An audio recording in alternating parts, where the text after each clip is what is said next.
The difference between righteous and unrighteous judgment. Many of us have heard that we should not judge others for any of their sin.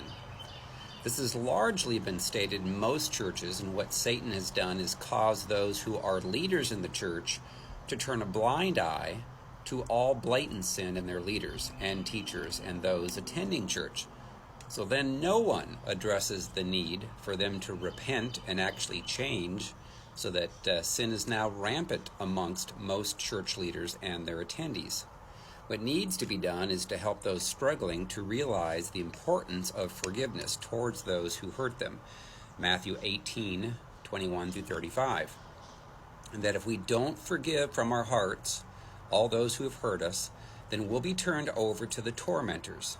Well, what torments us? Demons. Demons torment believers, causing them to remain in their flesh and sin.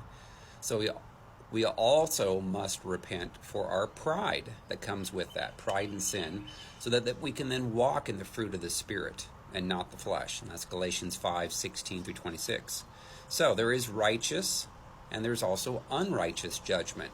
Unrighteous judgment is when you are prideful, you are jealous, or you're angry at others and are judging them wrongly, or you have your own sin that you need to look at in the mirror.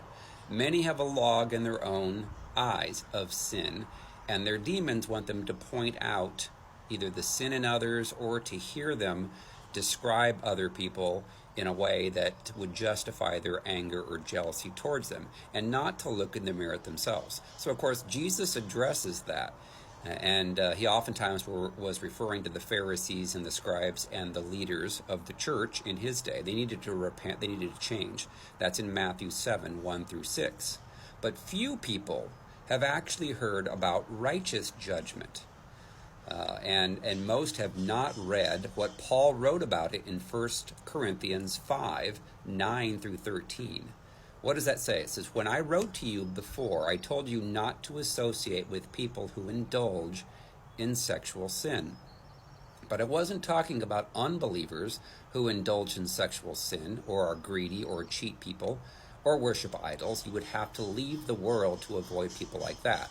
I meant that you're not to associate with anyone who claims to be a believer yet indulges in sexual sin, or is greedy, or worships idols, or is abusive, or is a drunkard, or cheats people.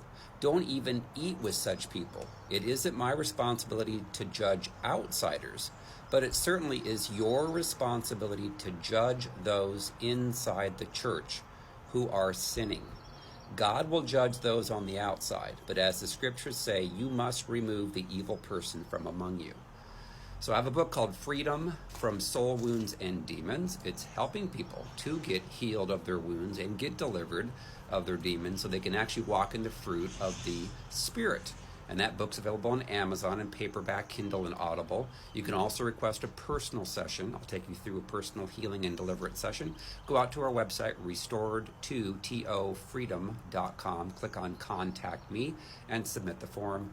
Or you can call 317-459-7091. Thanks.